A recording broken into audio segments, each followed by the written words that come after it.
Hello friends, welcome to study with Kashi. Friends, आज के video में हम क्लास 12th केमिस्ट्री के 10 महत्वपूर्ण अभिक्रिया को करने वाले हैं एक ही वीडियो में। तो चलिए हम वीडियो को स्टार्ट करते हैं। फ्रेंड्स, वीडियो स्टार्ट करने से पहले मैं आपको बता देना चाहती हूँ कि ये जो अभिक्रिया है ये बहुत महत्वपूर्ण है। ये बार बार परीक्षाओं में रिपीट हुई है। चाहे आप कोई सा भी पेपर सेट उठाकर देख लो, आपको ये अभिक्रिया रिपीट ही मिलेंगी। देखिए, हमारी पहली अभिक्रिया है शिमट अभिक्रिया। शिमट अभिक्रिया क्या कहती है? एसिटिक अम्ल की अभिक्रिया हाइड्रोजनिक अम्ल से कराने पर मेथिल एमीन बनती है। इस अभिक्रिया को शिमट अभिक्रिया कहते हैं।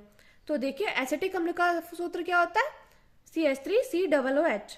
और देखिए, हाइड्रोजनिक अम्ल क्या है? N3H से कराने पर क्या बनती है? Methyl amine. तो देखिए, CH3NH2। यहाँ पे देखिए, CH3 ऐसा का ऐसे, N देखिए, N यहाँ पे 3 है तो हमने यहाँ पे एक N ले लिया। अब देखिए H कितनी है? 2, तो ये हमारे निकल के आ गया मेथिल एमीन। अब देखिए क्या बचा? COO यानी कि कार्बन डाइऑक्साइड गैस, तो हमने यहाँ पे लिख दिया CO2। अब क्या बचा? यहाँ पे हमने 3 N थे, हमने एक ये ले लिया था। अब क्या बचा? N2 यानी कि नाइट्रस ऑक्साइड। तो फ्रेंड्स, ये थी हमारी शिमट अभिक्रिया। जरूरी नहीं है कि क्वेश्चन ऐसे ही है कि शिमट अभिक्रिया बताइए। क्वेश्चन आपसे ऐसा भी पूछा जा सकता है कि मेथिल एमीन कैसे बनती है, तो आपका आंसर होगा एसिटिक अम्ल की अभिक्रिया हाइड्रोजनिक अम्ल से कराने पर मेथिल एमीन बनती है। यह आपसे पूछा जा सकता है मेथिल एमीन कैसे बनती है, तो आपका आंसर होगा एसिटिक अम्ल की अभिक्रिया हाइड्रोजनिक अम्ल से कराने पर मेथिल एमीन बनती है। तो देखिए फ्रेंड्स, ये थी हमारी शिमट अभिक्रिया। फ्रेंड्स, ये जितने भी अभिक्रिया ये बार बार परीक्षाओं में रिपीट हुई हैं, और अगर आपने ये कर लिया ना तो आपके 10 से 15 नंबर पक्के हैं। देखिए, अब हमारी अगली अभिक्रिया फिडेल क्राफ्ट अभिक्रिया। देखते हैं फिडेल क्राफ्ट अभिक्रिया क्या है। तो देखिए, निर्जल AlCl3 की उपस्थिति में बेंजीन की अभिक्रिया मेथिल क्लोराइड से कराने पर टॉलुइन बनता है। इस अभिक्रिया को फिडेल क्राफ्ट अभिक्रिया कहते हैं। फिर से देखते हैं, निर्जल AlCl3 की उपस्थिति में बेंजीन की अभिक्रिया मेथिल क्लोराइड से कराने पर टॉलुइन बनता है, तो इस अभिक्रिया को फिडेल क्राफ्ट अभिक्रिया कहते हैं। तो देखिए फ्रेंड्स, बेंजीन ये क्या है? ये है हमारी बेंजीन की संरचना। और देखिए, मेथिल क्लोराइड का सूत्र क्या होता है? सबसे पहले हम जान लेते हैं मेथिल का सूत्र है CH3 और क्लोराइड यानी कि Cl। तो हमने बेंजीन की मेथिल क्लोराइड से अभिक्रिया कराई निर्जल AlCl3 की उपस्थिति में, तो हमारा क्या प्राप्त हुआ? हमारा प्राप्त हुआ टॉलुइन यानी कि बेंजीन रिंग पर CH3। अब देखिए क्या बचा? HCl, ये बचा हमारा हाइड्रोक्लोरिक एसिड। तो फ्रेंड्स, ये बनी हमारी फिडेल क्राफ्ट अभिक्रिया। बस इतनी आसान थी फिडेल क्राफ्ट अभिक्रिया। फ्रेंड्स, जरूरी नहीं है कि क्वेश्चन ऐसे ही है कि फिडेल क्राफ्ट अभिक्रिया लिखिए। कई बार क्वेश्चन ऐसे भी बन सकता है कि टॉलुइन कैसे बनता है बताइए, तो आपका आंसर होगा निर्जल AlCl3 की उपस्थिति में बेंजीन की अभिक्रिया मेथिल क्लोराइड से कराने पर टॉलुइन बनता है। फ्रेंड्स, ये जितने भी अभिक्रिया है ना, अगर आप वीडियो 1 से 2 बार देखेंगे तो आपको समझ में आ जाएगी, आपको रटने की जरूरत नहीं पड़ेगी। अगली देखते हैं, अगली कौन सी अभिक्रिया? अगली अभिक्रिया है कैनिजारो अभिक्रिया। तो देखते हैं हमारी कैनिजारो अभिक्रिया क्या है। तो देखिए, फॉर्मेल्डिहाइड की अभिक्रिया NaOH यानी कि कास्टिक सोडा से कराने पर मेथिल अल्कोहल तथा सोडियम फॉर्मेट बनता है। इस अभिक्रिया को कैनिजारो अभिक्रिया कहते हैं। फिर से देखिए, कैनिजारो अभिक्रिया क्या है? फॉर्मेल्डिहाइड की अभिक्रिया NaOH से कराने पर मेथिल अल्कोहल तथा सोडियम फॉर्मेट बनता है, तो इस अभिक्रिया को कैनिजारो अभिक्रिया कहते हैं। फ्रेंड्स, एल्डिहाइड क्या होते हैं? एल्डिहाइड वो होते हैं जिनके पीछे CHO होता है, तो ये है फॉर्मेल्डिहाइड। तो फॉर्मेल्डिहाइड का सूत्र है HCHO। अब देखिए NaOH यानी कि कास्टिक सोडा। फ्रेंड देखिए, इसके पीछे OH है तो हम इसको क्षार भी बोलते हैं। तो NaOH से कराई तो हमारा क्या प्राप्त हुआ? हमारा प्राप्त हुआ मेथिल अल्कोहल। क्या प्राप्त हुआ? Methyl alcohol. और क्या प्राप्त हुआ? Sodium format. तो इस अभिक्रिया को क्या बोलेंगे हम? कैनिजारो अभिक्रिया बोलेंगे। फॉर्मेल्डिहाइड की अभिक्रिया NaOH से कराने पर मेथिल अल्कोहल तथा सोडियम फॉर्मेट बनता है। इस अभिक्रिया को कैनिजारो अभिक्रिया कहते हैं। अब देखिए फ्रेंड्स, क्या ये समीकरण संतुलित है? तो देखिए, हमने यहाँ पे फॉर्मेल्डिहाइड के साथ 2 की गुणा कर दी, तो हमारा क्या प्राप्त हुआ? यहाँ पे देखिए HCOO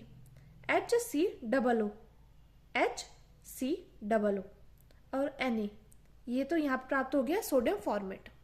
अब क्या बचा? अब बचा हमारा CH3OH, तो ये क्या बन गया? ये बन गया हमारा मेथिल अल्कोहल। तो फ्रेंड्स, ये हमारे समीकरण क्या है? संतुलित है। अब हम अपनी अगले समीकरण को देखते हैं, जो कि हमारी वोल्टेज अभिक्रिया। फ्रेंड्स, ये मोस्ट इंपॉर्टेंट अभिक्रिया है, बार बार परीक्षाओं में रिपीट हुई है कि वोल्टेज अभिक्रिया से आपके समझते हैं। तो देखिए वुटेज अभिक्रिया आखिर है क्या। जब एल्किल हैलाइड, एल्किल को किससे रिप्रेजेंट करते हैं, आर से, और हैलाइड क्या होता है, हैलाइड को एक्स से। फ्रेंड्स एल्किल की जगह क्या हो सकता है, CH3 C2H5 ये भी हो सकता है। और हैलाइड की जगह क्या हो सकता है, हैलाइड की जगह हो सकता है फ्लोरीन, क्लोरीन, ब्रोमीन और आयोडीन। तथा एरिल हैलाइड, और एरिल हैलाइड क्या होता है, एरिल होती है जैसे बेंजीन रिंग, बेंजीन रिंग ही हमारी एरिल है। और हैलाइड किसको बोलते हैं, एक्स को, कि मिश्रण को Na के साथ शुष्क ईथर से प्रवाहित करते हैं तो एल्किल एरिन बनता है। इसे वोल्टेज फिटिंग अभिक्रिया कहते हैं। फिर से देखते हैं वोल्टेज अभिक्रिया है क्या। जब एल्किल हैलाइड यानी कि RX तथा एरिल हैलाइड के मिश्रण को Na के साथ शुष्क ईथर से प्रवाहित करते हैं तो एल्किल एरिन बनता है। इसे वोल्टेज फिटिंग अभिक्रिया कहते हैं। तो वोल्टेज फिटिंग अभिक्रिया जब एल्किल हैलाइड तथा एरिल हैलाइड के मिश्रण को Na के साथ शुष्क ईथर से प्रवाहित करते हैं तो एल्किल एरिन बनता है। इसे वोल्टेज फिटिंग अभिक्रिया कहते हैं। अब देखते हैं ये क्या है, हमारी बेंजीन रिंग पर X, ये है हमारी एरिल हैलाइड। और देखिए एल्किल हैलाइड क्या था, RX को किसके साथ गर्म करना है, Na के साथ यानी कि सोडियम के साथ शुष्क ईथर प्रवाहित करेंगे तो हमारा क्या प्राप्त होगा, ये प्राप्त होगा हमारा एल्किल एरिन यानी कि बेंजीन रिंग पर R। अब देखते हैं अब हमारा क्या प्राप्त हुआ, यहाँ पे X है और यहाँ पे X है, तो हम क्या करेंगे, हम यहाँ पे सोडियम के साथ भी क्या कर देंगे, X कर देंगे। यहाँ पे हम देख रहे हैं सोडियम के साथ क्या करते हैं, हम 2 से गुणा कर देंगे तो हम यहाँ पे भी हमारी 2 से गुणा हो जाएगी। अब देखते हैं फ्रेंड्स अपनी अगली अभिक्रिया को। अगली अभिक्रिया हमारी रीमर टीमन अभिक्रिया। कई बार परीक्षाओं में रीमर टीमन की जगह राइमर टीमन अभिक्रिया भी लिखा आता है। तो देखिए रीमर टीमन अभिक्रिया क्या है फ्रेंड्स, ये अभिक्रिया मोस्ट इंपोर्टेंट है, बार बार परीक्षा में रिपीट हुई है। तो जब फिनॉल में क्लोरोफॉर्म मिलाकर NaOH के साथ गर्म करते हैं तो सैलिसिल एल्डिहाइड प्राप्त होता है। देखिए फिर से देखिए राइमर टीमन अभिक्रिया है क्या। जब फिनॉल में क्लोरोफॉर्म मिलाकर NaOH के साथ गर्म करते हैं तो सैलिसिल एल्डिहाइड बनता है। तो फिनॉल क्या होता है, फिनॉल होता है बेंजीन रिंग पर OH, और क्लोरोफॉर्म क्या होता है CHCl3। किसके साथ गर्म करेंगे, कास्टिक सोडा यानी कि NaOH के साथ गर्म करेंगे तो क्या प्राप्त होगा, ये प्राप्त होगा हमारा सैलिसिल एल्डिहाइड। तो देखिए बेंजीन रिंग पर OH और CHO, ये क्या हमारा सैलिसिल एल्डिहाइड। अब हम देखते हैं यहाँ पे क्या था, Cl3, तो इसके लिए हमने NaOH के साथ किसकी गुणा कर दी, 3 की। तो देखिए क्या बचा हमारा 3NaCl। अब देखिए OH हो गया और CHO हो गया, तो यहाँ पे क्या बचा H2O। तो फ्रेंड्स ये थी हमारी रीमर टीमन अभिक्रिया। अब हम अपनी अगली अभिक्रिया को देखते हैं जो कि है वोल्टेज फिटिंग अभिक्रिया। तो हम देखते हैं वोल्टेज फिटिंग अभिक्रिया है क्या। जब एक अणु एल्किल हैलाइड व एक अणु एरिल हैलाइड को शुष्क ईथर की उपस्थिति में सोडियम धातु के साथ क्रिया कराते हैं तो एल्किल एरिन प्राप्त होता है। इस अभिक्रिया को वोल्टेज फिटिंग अभिक्रिया कहते हैं। फ्रेंड्स वोल्टेज अभिक्रिया और वोल्टेज फिटिंग अभिक्रिया दोनों समान ही है, उसमें भी टॉल्यूइन प्राप्त हो रहा था और इसमें भी हमें टॉल्यूइन ही प्राप्त हो रहा है। तो वोल्टेज फिटिंग अभिक्रिया जब एक अणु एल्किल हैलाइड व एक अणु एरिल हैलाइड को शुष्क ईथर की उपस्थिति में सोडियम धातु के साथ क्रिया कराते हैं तो एल्किल एरिन यानी कि टॉल्यूइन प्राप्त होता है। इस अभिक्रिया को वोल्टेज फिटिंग अभिक्रिया कहते हैं। तो देखिए फ्रेंड्स एल्किल हैलाइड क्या होता है। एल्किल हैलाइड हमारा कुछ भी हो सकता है, CH3Cl। देखिए फ्रेंड्स हैलाइड हमने पहले बताया था फ्लोरीन, क्लोरीन, ब्रोमीन, आयोडीन ये हो सकते हैं, और एल्किल जैसे CH3C2H5 ये सब। तो ये क्या हमने हेलो एल्केन ले लिया। अब देखिए बेंजीन रिंग पर Cl, ये क्या हो गया, ये हो गया हमारा एरिल हैलाइड। इसको हेलो एरिन भी बोल सकते हैं। को किसकी उपस्थिति में गर्म करते हैं, 2Na यानी कि सोडियम की उपस्थिति में शुष्क ईथर से गर्म करेंगे तो हमारा क्या प्राप्त होगा, हमारा प्राप्त होगा बेंजीन रिंग पर CH3। तो इसको क्या बोलेंगे हम, इसको बोलेंगे हम टॉल्यूइन, इसको एल्किल एरिन भी बोलते हैं। तो क्या प्राप्त हुआ, 2NaCl। तो फ्रेंड्स ये थी हमारी वोल्टेज फिटिंग अभिक्रिया। मैं उम्मीद करती हूँ फ्रेंड्स आपको ये सभी अभिक्रिया अच्छे से समझ में आ रही होगी। अगर आपको वीडियो अच्छी लग रही है तो प्लीज लाइक कर दीजिए और ज्यादा से ज्यादा लोगों में शेयर कर दीजिए। अब देखिए अगली अभिक्रिया कौन सी है, अगली अभिक्रिया विलियमसन संश्लेषण। अब हम देखते हैं विलियमसन संश्लेषण अभिक्रिया कौन सी है। जब एल्कोक्साइड को एल्किल हैलाइड के साथ गर्म करते हैं तो ईथर प्राप्त होता है। इस अभिक्रिया को विलियमसन संश्लेषण कहते हैं। फ्रेंड्स विलियमसन संश्लेषण किस काम आती है हमारी, डाई एथिल ईथर बनाने के काम आती है। ये मोस्ट इंपॉर्टेंट अभिक्रिया है, विलियमसन संश्लेषण। आपसे क्वेश्चन ये भी पूछा जा सकता है कि ईथर कैसे प्राप्त होता है, कौन सी विधि के द्वारा प्राप्त होता है, तो आपका आंसर होगा विलियमसन संश्लेषण विधि द्वारा। ये आपसे ऐसे भी पूछ सकते हैं कि जब एल्कोक्साइड और एल्किल हैलाइड को गर्म करेंगे तो क्या प्राप्त होगा, तो आपका आंसर होगा ईथर। फ्रेंड्स, प्रयोगशाला बनाने की विधि है एक डाई एथिल ईथर, उसमें ईथर कैसे बनती है, विलियमसन संश्लेषण विधि द्वारा। तो अगर आपने ये याद कर ली ना तो आप उस वाली अभिक्रिया को आराम से लिख देंगे, आपको रटने की जरूरत नहीं पड़ेगी। तो देखिए हम अच्छे से समझते हैं। जब एल्कोक्साइड को एल्किल हैलाइड के साथ गर्म करते हैं तो ईथर प्राप्त होता है। इस अभिक्रिया को विलियमसन संश्लेषण कहते हैं। देखिए एल्कोक्साइड क्या है, C2H5ONa, क्योंकि यहाँ पे O है ना तो ऑक्साइड। तो देखिए C2H5ONa ये होंगे हमारा एल्कोक्साइड, इसको बोलेंगे हम सोडियम एथॉक्साइड। अब देखिए एल्किल हैलाइड, एल्किल हमारे यहाँ पे हम CH3 या C2H5Cl कुछ भी ले सकते थे। अब इसको हमने गर्म किया तो हमारा क्या प्राप्त हुआ, C2H5O C2H5, यानी कि ईथर। इसको हम डाई एथिल ईथर भी बोलते हैं। अब देखिए हमारा क्या बना, क्या बचा है, NaCl यानी कि सोडियम क्लोराइड, हमारा बचा सोडियम क्लोराइड। मैं उम्मीद करती हूँ फ्रेंड्स आपको विलियमसन संश्लेषण विधि अच्छे से समझ में आई होगी। दोबारा देखिए, सोडियम इथॉक्साइड की क्रिया किससे कराई, एथिल क्लोराइड से क्रिया कराई तो क्या प्राप्त हुआ, हमारा डाई एथिल ईथर, और क्या प्राप्त हुआ, सोडियम क्लोराइड NaCl। अब हम अपनी अगली अभिक्रिया को देखते हैं जो कि है कॉल्बे श्मिट अभिक्रिया। फ्रेंड्स, कॉल्बे श्मिट अभिक्रिया मोस्ट इंपॉर्टेंट है, बार बार परीक्षा में पूछी गई है। अब हम देखते हैं कॉल्बे श्मिट अभिक्रिया है क्या। वह अभिक्रिया जिसमें सोडियम फिनॉक्साइड कार्बन डाइऑक्साइड के साथ 4 से 8 वायुमंडलीय दाब व 398 से 413 केल्विन ताप पर अभिक्रिया करके सोडियम सैलिसिलेट बनाता है, जो सांद्र हाइड्रोक्लोरिक अम्ल द्वारा अपघटित होकर सैलिसिलिक अम्ल बनाता है। उस अभिक्रिया को कॉल्बे श्मिट अभिक्रिया कहते हैं।